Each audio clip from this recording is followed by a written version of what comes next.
Queridos hermanos y hermanas, este domingo los invito a que reflexionemos sobre la primera lectura de hoy, tomada del profeta Ezequiel.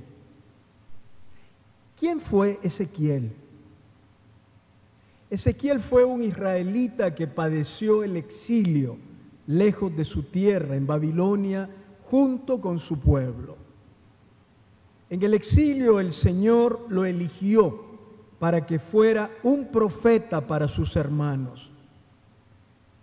Para los exiliados, el profeta Ezequiel, exiliado como ellos, fue un signo de Dios que les recordaba que no estaban abandonados y que el Señor seguía amándolos y cuidándolos. En el tiempo del exilio, Ezequiel acompañó al pueblo llamándolo continuamente a la conversión, ayudándole a conservar su fe en el Señor y animando la esperanza del pueblo de volver un día a su tierra. En la primera lectura hemos escuchado hoy que el Señor encargó al profeta la misión de ser un centinela para su pueblo. En la antigüedad, las ciudades tenían murallas para defenderse de los ataques enemigos, sobre las cuales se colocaban los centinelas para proteger a la población, avisando de cualquier ataque enemigo. Como un auténtico centinela, el Señor le pide al profeta Ezequiel que esté atento a lo que ocurre en la historia para denunciar el mal y exhortar a cambiar de vida. Las palabras del Señor que hemos escuchado son estas: te he hecho centinela de la casa de Israel. Cuando oigas una palabra de mi boca, les advertirás de mi parte, como cuando el centinela avisaba que había un peligro inminente para la ciudad. El profeta escucha la palabra que Dios le dirige y la comunica al pueblo.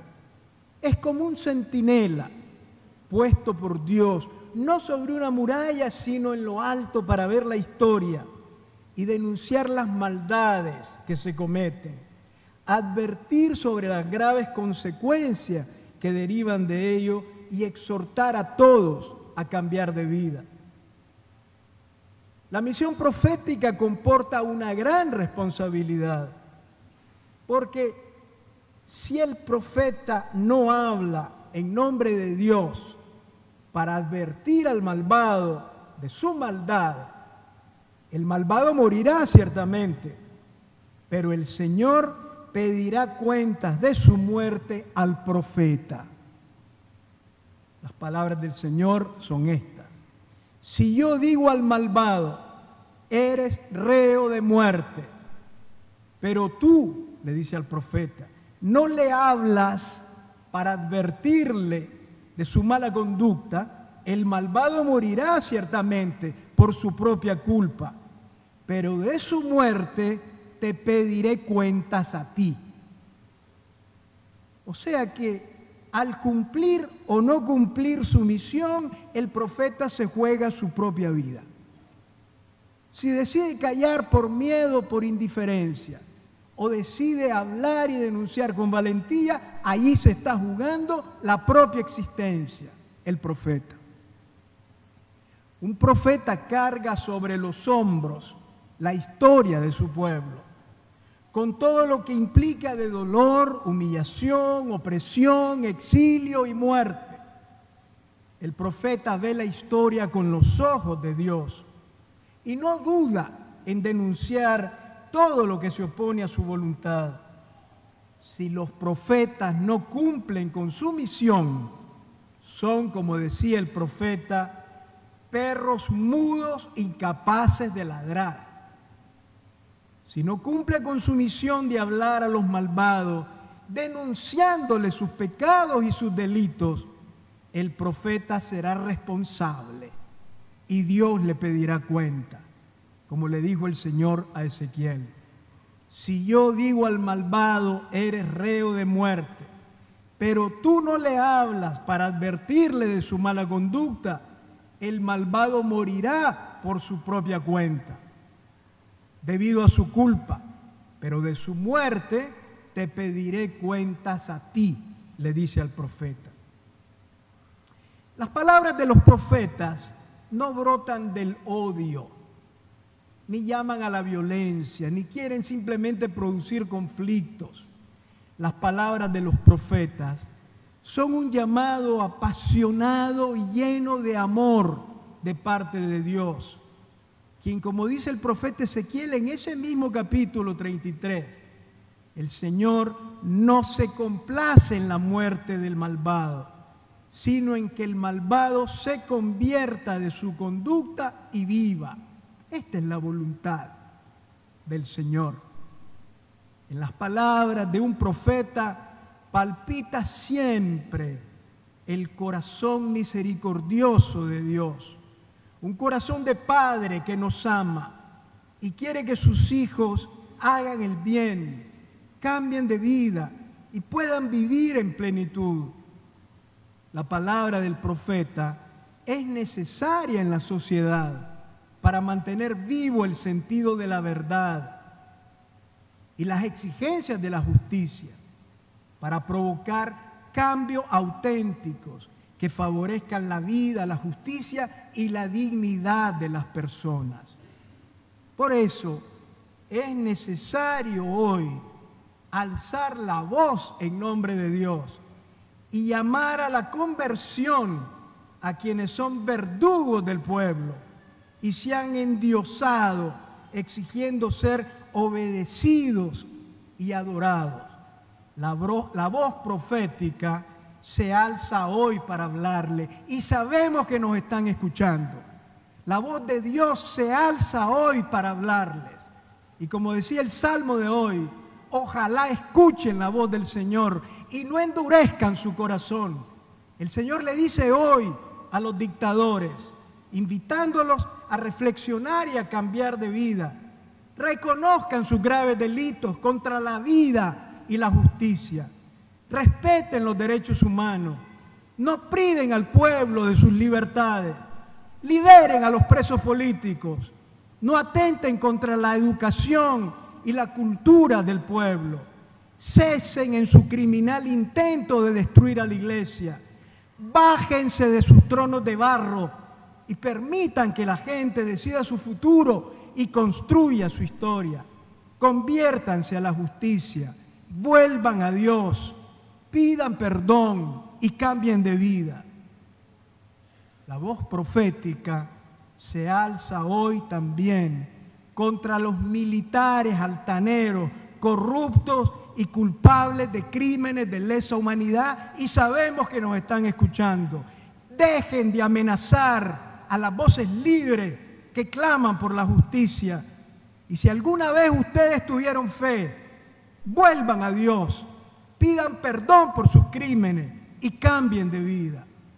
La voz profética se alza hoy contra los voceros del régimen y todos sus cómplices que por dinero se arrastran ante el poder y son cómplices de la corrupción, servidores de la mentira y viles artesanos de ofensa.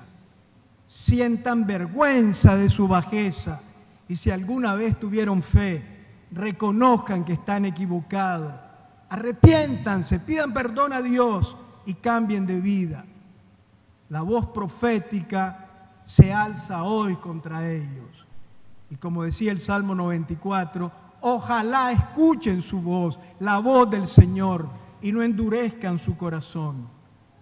La voz profética se alza hoy también contra la policía que reprime, encarcela y tortura a inocentes. Y les decimos, ustedes están para servir al pueblo, no para aplastarlo. Respeten a la gente, no sean sumisos a órdenes inhumanas. Reflexionen, pidan perdón a Dios y sirvan a la justicia. La voz profética de hoy se alza también contra aquellos que merodean los templos para asustar y espiar a sacerdotes valientes que anuncian la palabra de Dios. Reconozcan su servilismo y la inutilidad de su intento por acallar la voz de Dios. Pidan perdón al Señor, vuelvan a Él y cambien de vida. Ojalá escuchen la voz del Señor y no endurezcan su corazón. Si los profetas no hablan, corren con la responsabilidad de ser cómplices de tantos crímenes que se cometen hoy en nuestra sociedad. En sintonía con la responsabilidad profética de la denuncia, Jesús también en el Evangelio de hoy nos invita a corregir con firmeza a quien ha actuado mal.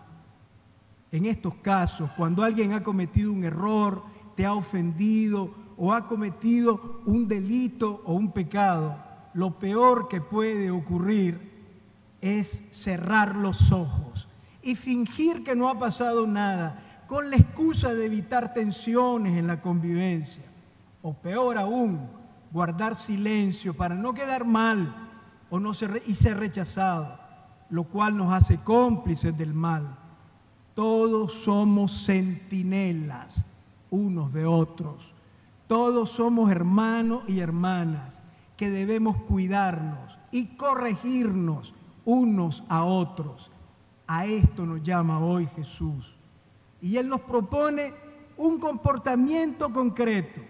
Si tu hermano llega a pecar, ve y corrígelo, a solas tú con él.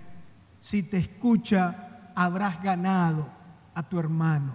Palabras que nos recuerdan la del centinela que el Señor le dirigió a Ezequiel. Invertir esfuerzos en la fraternidad, la corrección y el cuidado de los demás es una exitosa economía que lleva al crecimiento del bien común y de la dignidad humana. Frente a los errores que otros cometen, frente a las culpas de los demás, frente a las equivocaciones del prójimo, la solución no es la indiferencia frente al mal, cerrar los ojos en modo egoísta, tampoco el resentimiento y mucho menos el chisme. Lo que se debe imponer es la caridad valiente y la búsqueda del bien del otro a través de una delicada corrección hecha con respeto y amor. En las comunidades reconciliadas y al servicio de la reconciliación, allí está Jesús presente en medio de ellas. En las comunidades proféticas que denuncian el mal, allí está Jesús en medio de ellas. Donde están 2 o 3 reunidos en mi nombre, allí estoy yo en medio de ellos. Que la luz de la palabra de Jesús y la fuerza de su Espíritu mantengan siempre vivo en nosotros el amor fraterno y el fuego profético. Que la presencia de Jesús en medio de nosotros nos impulse casi espontáneamente a cuidarnos unos a otros como centinelas y hermanos, corrigiéndonos y apoyándonos unos a otros con misericordia, con responsabilidad y con valentía. Amén.